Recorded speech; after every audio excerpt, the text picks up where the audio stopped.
साल 2025 के अंत में बिहार विधानसभा चुनाव होना है, जिसको देखते हुए कई सर्वे सामने आ रहे हैं कि इस बार बिहार के लोगों के दिलों में कौन सा नाम राज कर रहा है, कौन सी पार्टी है जिसे बिहार के लोग इस बार चुनेंगे। इस बीच पोल ट्रैकर का ताजा ओपिनियन पोल सामने आया है, जिसमें वोट प्रतिशत, सीटों का अनुमान और नेताओं की लोकप्रियता का खुलासा हुआ है। इस ओपिनियन पोल ने बीजेपी और नीतीश कुमार की पार्टी जेडीयू की नींद उड़ा दी है। दरअसल सर्वे में खुलासा हुआ है कि बिहार के युवाओं में राहुल गांधी की लोकप्रियता पीएम नरेंद्र मोदी से कहीं ज्यादा है। राहुल गांधी को 47% युवा पसंद करते हैं, जबकि नरेंद्र मोदी को 39% का समर्थन मिला है। बाकी 14% वोट अन्य नेताओं जैसे तेजस्वी यादव या चिराग पासवान के पक्ष में है। इस सर्वे ने साफ कर दिया है कि राहुल गांधी पर बिहार के लोग सबसे ज्यादा भरोसा कर रहे हैं। इससे ये भी समझ आ रहा है कि इस बार बिहार विधानसभा चुनाव में किसी की चलने वाली है तो वो राहुल गांधी है। राहुल गांधी के जननायक वाले चेहरे को देखकर बिहार के लोग भी प्रभावित हुए हैं। यही कारण है कि वो नरेंद्र मोदी की जगह राहुल गांधी को ज्यादा पसंद कर रहे हैं। रही बात नीतीश कुमार की, तो उनका कहीं नामो निशान नहीं दिख रहा। मुख्यमंत्री नीतीश कुमार को लोग देखना भी पसंद नहीं कर रहे हैं। इसका एक बड़ा कारण नीतीश की लगातार बिगड़ती मानसिक हालत है। उनका बीजेपी की तरफ झुकाव है। जनता समझ चुकी है कि नीतीश और बीजेपी से कुछ होने वाला नहीं है। वो बस जुमलेबाजी करेंगे और काम के नाम पर सिर्फ भ्रष्टाचार होगा। कभी पुल गिरेंगे तो कभी टंकी। खैर, वापस आते हैं सर्वे पर।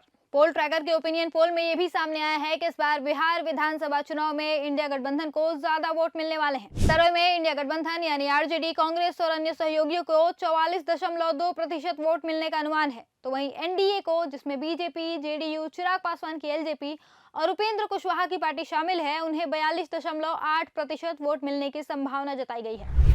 जबकि प्रशांत किशोर की जन सुराज पार्टी को 2.7% और अन्य दलों को 10.3% वोट मिल सकते हैं।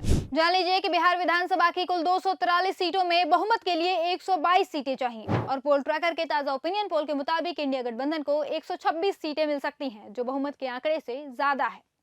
वहीं एनडीए को 112 सीटें, जनसुराज को 1 सीट और अन्य दलों को 8 सीटें मिलने का अनुमान है। आंकड़े साफ बता रहे हैं कि इस बार बिहार में इंडिया गठबंधन की सरकार बनने वाली है। और सिर्फ इसी सर्वे में नहीं, इससे पहले 8 जून को हुए पोल ट्रैकर के सर्वे में भी इंडिया गठबंधन एनडीए से आगे थी। उस सर्वे में इंडिया गठबंधन को 121 से 131 सीटें मिलने की बात कही गई थी और एनडीए को 108 से 115 सीटें मिलने की संभावना थी। कुल मिलाकर दोनों सर्वे में बिहार में इंडिया गठबंधन की बढ़त दिख रही है। इस सर्वे में मुख्यमंत्री के लिए जनता की पसंद भी सामने आई है। इसमें आरजेडी नेता तेजस्वी यादव 43% लोगों की पहली पसंद बनकर उभरे हैं, जबकि मौजूदा मुख्यमंत्री नीतीश कुमार को 31% लोग ही दोबारा सीएम के तौर पर देखना चाहते हैं। जबकि जन सुराज के प्रशांत किशोर को 9% लोग पसंद कर रहे हैं, जो बताता है कि उन्हें बिहार की सियासत में अपनी जगह बनाने के लिए अभी और मेहनत करनी होगी। साथ ही लोगों ने अन्य को भी 17% वोट दिया है, जिससे ये कहा जा सकता है कि कुछ लोग नया चेहरा भी चाहते हैं। हालांकि तेजस्वी की बढ़ती लोकप्रियता खासकर युवाओं के बीच इंडिया गठबंधन को और मजबूती दे रहा है। इस सर्वे ने साफ कर दिया है कि इस बार बिहार की जनता ने नीतीश और बीजेपी को बाहर का रास्ता दिखाने की ठान ली है।